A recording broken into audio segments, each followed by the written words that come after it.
Okay, so we're back with another podcast. This is PoohButt. It's Cream Puff. And we're actually filming in a new location, about 30 feet from the other one. That's right. But the setup we got kind of feels like a talk show, doesn't it? It feels a little bit better out here. It does. It's got more of a... I mean, we're surrounded by stuff because we're in a garage. I mean, we're in a secret location to keep the government from hearing us. It's hidden down the street from multiple things. Don't worry about it. So anyways, we got a few things that we can talk about today. I know Cream Puff is just dying to talk about his experience that we put him through. If you don't know, all of the Leprechaun movies are now on Netflix, which he was required to watch because it does what it's told. It does what it's told, or it gets the lotion on its skin again. All right, yeah, they're great. You've got every single movie on Netflix from all the Leprechaun. You've got the original with Jennifer Aniston from back in '93, all the way up till they did Back in the Hood to 2003, which is great. They actually pulled off, I think, 6 movies over a 10-year time frame, still using Warwick Davis as the Leprechaun. And the fact they actually stuck with the original Leprechaun it just speaks wonders, because how many movies now, they take... The 10-year span's a long time to keep the same guy. We can't all be Robert Downey Jr. Yeah, I mean... What do you mean, you people? But you can't. I mean, it's hard to see that. You don't really see that. They end up always changing somebody, and eventually, after so long, look at not Super Troopers, Starship Troopers. First one was great, and then they started messing with taking Rico away after a while, and a whole bunch of the other main characters, and, after a certain point, it's just a cheap sci-fi movie on the Sci-Fi Channel instead of being something great. Yeah. Well, and, I think the reason that Warwick Davis, sticks with it so well is that he's not just, he doesn't just play these cheesy characters. He really seems to throw himself into a role. He's a really great actor, and I think when he takes a role, he takes it seriously. No matter how corny the movie is meant to be, he seems like he's really in it for... He's in it to win. Yeah, he's in it to win it. But the reason that we're talking about this today is because we've heard that they may be doing a reboot to the Leprechaun. Or maybe they already did. I don't know. I'm behind. So now, I haven't seen anything definite yet on what they're doing with it. I've heard talks of, they're redoing a Leprechaun, basically not doing it like an additive to it, but basically like a revamp on one of the older movies. And from what I understand, it's more going towards the original movie, Jennifer Aniston, back in '93. They're on the farm, they're in the well, this is where they all started. You got the incredibly stereotypical Irishman at the beginning with his wife. But are they going to do that? I hope so. Because, with a lot of the horror movie remakes that they do now, they try to make them more serious. They want you to take them more serious, and I don't think Leprechaun's a movie you can take too seriously. Well, it never was meant to be taken super seriously. You take a simple concept of a kid's story, okay, follow the rainbow, you find the Leprechaun, you get his gold, and you get wishes or whatever. You keep his gold, you get a wish. Well, the whole premise of that, it's like a kid's thing. It's, okay, happy-go-lucky. Well, they wanted to take that happy-go-lucky and just give it a sick, funny twist. I mean, it's always fun antics. The Leprechaun always ends up doing something stupid that's funny, or people get into a fucked up situation that's funny. It was never meant to be super serious, and I hope they don't do that. I wish I could have been there when they pitched the movie. All right, guys, you know how leprechauns work, right? You find them, you catch them, you get their gold, right? Yeah. What if he wants to kill you afterwards? Let's run with that. What if he comes back pissed off, talking like a little Irishman, and he just rams a stick up your ass and he wants his gold back? Or pogo sticks on your torso until he punctures your lung. Oh yeah. By the way, what really ended up winning me over was this old man. He did pogo on your lungs. Oh yeah, it's great. His little songs and shit. They're so dorky, but they're awesome. I mean, he starts off the original movie. He's in the basement or whatever, and it's leading up to the premise of this is a leprechaun. He says, "Try as you may, try as you might. You steal the leprechaun's gold, you'll not live through the night." I mean, it starts off right off the beginning. You take my gold, I'm going to kill you. Yeah, I love it. Which automatically you're going to be like, okay, I'll take it. All right, let's give this a try here. I mean, if you actually sit and watch the whole series, he has one thing he kind of repeats on and goes on and on. It's like, listen, humans, the reason this always happens is because when you find my gold, instead of getting rid of it and killing me, like everybody eventually finds out you need to do, they say, no, we're going to keep the money, be greedy, and everybody dies for it. It's basically, I notice that's a continuing thing through all of the movies, is, you know, if you just do what you need to do and get rid of the gold. My God, Cream Puff has found the loophole. I mean, that's the loophole. You get rid of the gold, you get rid of the leprechaun. All right, and I don't think that we can talk about this without bringing up Leprechaun in the Hood. I love it. It has to be, especially when he has sex with a transvestite hooker. Yep, that would be... We also have to mention the Leprechaun in the Hood, up to do no good. Yes.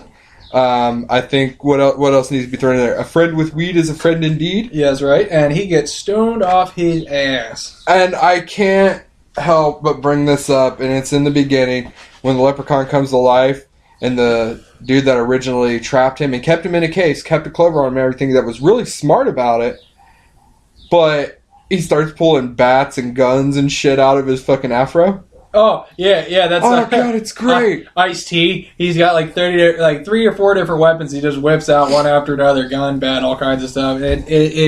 I love that, the premise they actually... People can hate on the Leprechaun in the Hood movies all they want, but the fact is, when they came back to do Leprechaun in the Hood, they kept the same corny, goofy type feel that the originals had. Oh, it was meant to be silly and stupid and stuff. Yep. That's the way it was meant to be. But, and it is. I mean, they kept it the same, and I like that, even up into the 2000s. Yeah. They didn't change it. I know, and I love it. And I love Warwick Davis. I mean, he's a great actor. He's a perfect little leprechaun. So that's just, yeah. All right, so we got some... exciting news today. Yeah, which probably everybody's already read about, but screw you, we're going to talk about it again. If you have not seen it yet, they have posted a cast photo of Suicide Squad, which includes, as everybody knows, Will Smith is Deadshot. Jared Leto is not in the picture because he was apparently the one taking the picture. But I did find a clip online from a concert that he was doing, because he's a musician too, where it seems that he gave everybody a little taste of his Joker voice. Oh, I would love to hear that. So if you look up Jared Leto does Joker voice in concert, you can hear it. Now, I don't think he confirmed that that's what it was. I just think that it was something that he might have did just to like kind of tease people. But even if not, what I heard, I'm pretty happy. I know like people are losing their minds though because of his hair, because he used to have that like long flowing dark hair. Oh, yeah. And it's cut off and green now. Oh, it's got to be short green. You've got to go for the Joker look. Yeah, well, he could have did a wig, but he didn't.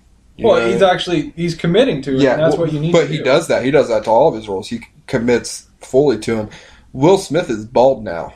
And it's weird. Be weird. And I thought so too. I was like, man, that's so strange. And I looked at the picture. I'm like, you know what? He actually doesn't look as weird as I thought he was going. He's kind of it looks fairly normal on him. I still can't get over every time I look at Will Smith or think of Will Smith. It's Fresh Prince of Bel-Air. Yeah, which made The Pursuit of Happiness fucking hilarious. All I can ever think of is fucking Fresh Prince of Bel-Air. Like, you always expected with The Pursuit of Happiness, him and his kid needed money, so he's like, I'm going to enter a dance competition. just starts whipping out the Carlton right there. Yeah. I mean, I love it. That's all I can think about.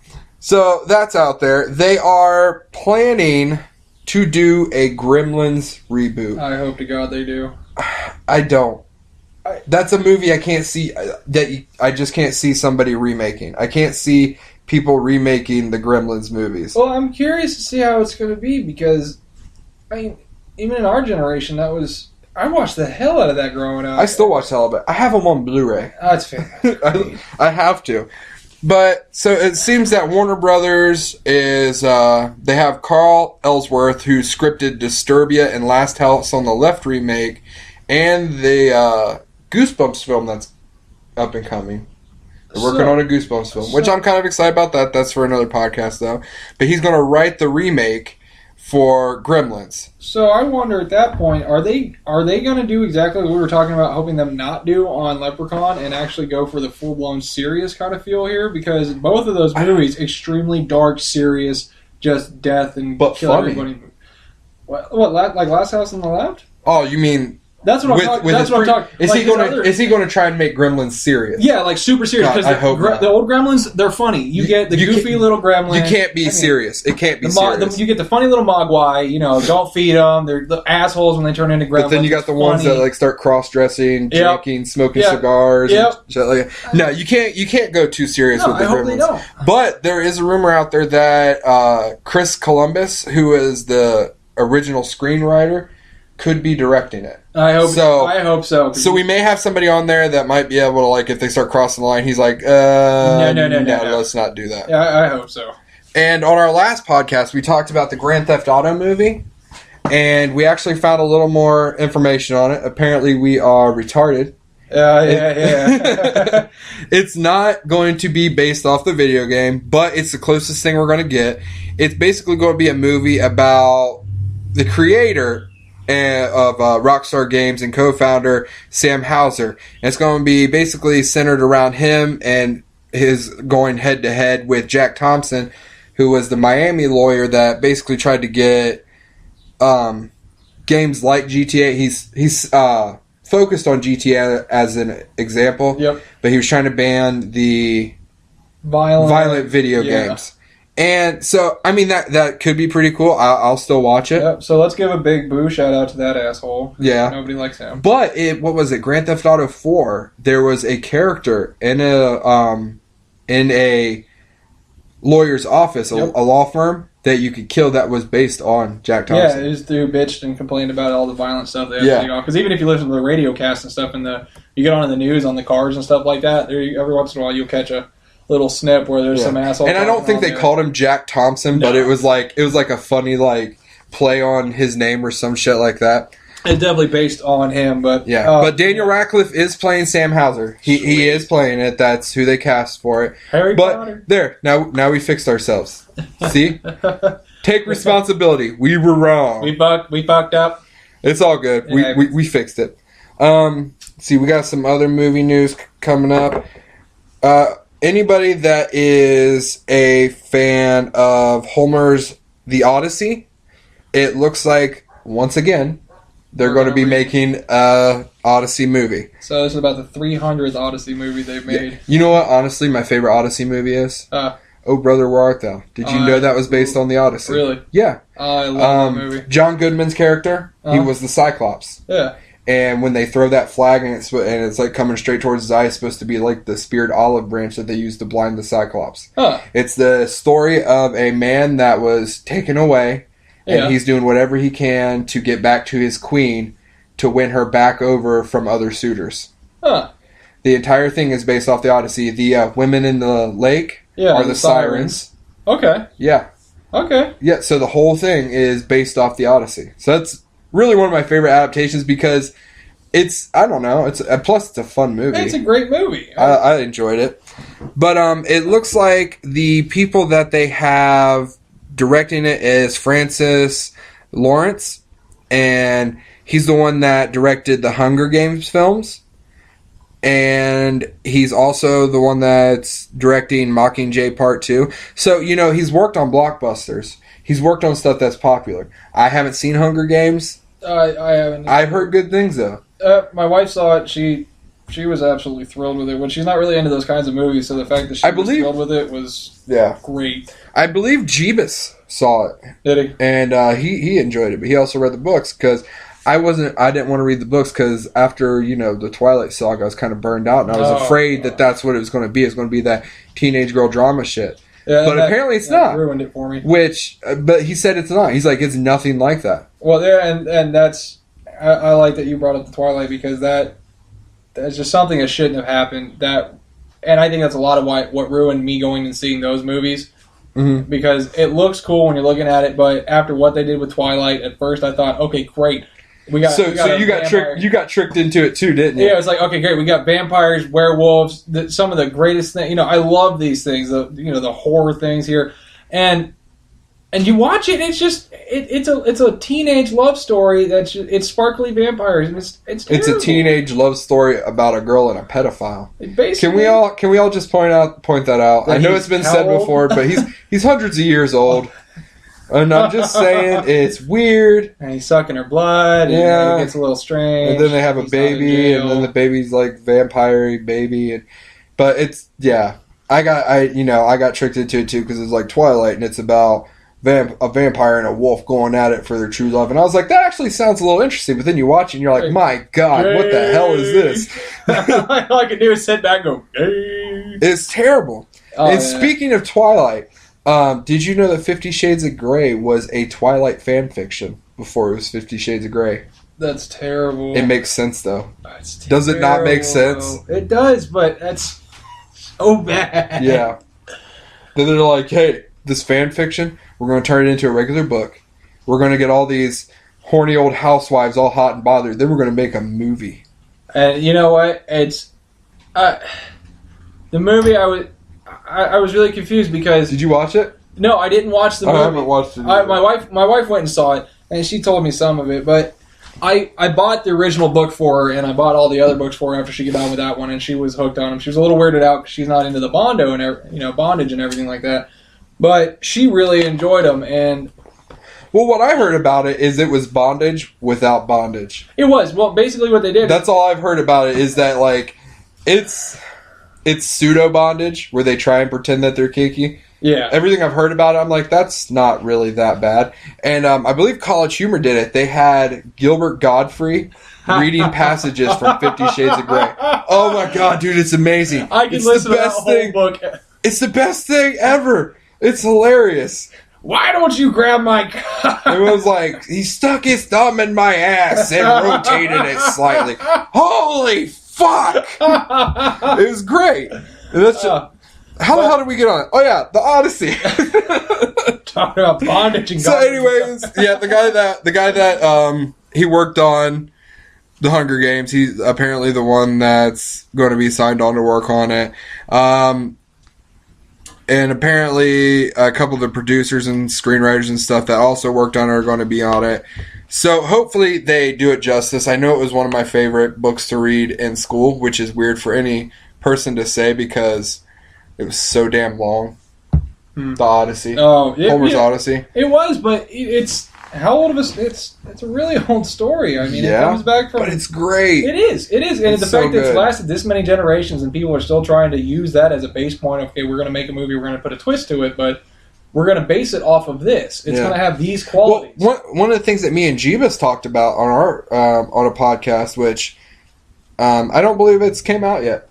So look out for that. A little teaser there. Yeah, we talked about how ideas for sitcoms and stuff have been around since before sitcoms. Like, it's the basic formula that they use and have always used in storytelling to draw people in. Oh, they do. Which, that's why you can always use the Odyssey. Yeah, it's just a base template. It's a great epic. It's a great adventure, and it doesn't matter how you make it. Like, Oh Brother, Where Art Thou? Yep. Like, if you watch that versus, like, the old school, like, made-for-TV films that they made of the Odyssey... Yeah. Like, if you watch them side by side, they look completely different, but really, it's the same damn story. The base premise of it's the same. And it's great. Alright, so, next up is a little news for the Whovians.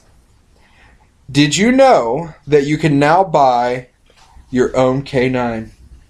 I want it. And not just a little action figure, not just a little RC car or anything. This one actually connects to your smartphone. It's a smartphone-operated K9. And it looks, It looks great. It does. It's dead on. Yeah, I mean, it looks great. It looks like K9. But, let's see. Here's some of the... It's called the Desktop K9, which means it's probably a little smaller. But it has moving ears, light-up keypad, and other interactive features. It can be used with, I believe, iOS and Android.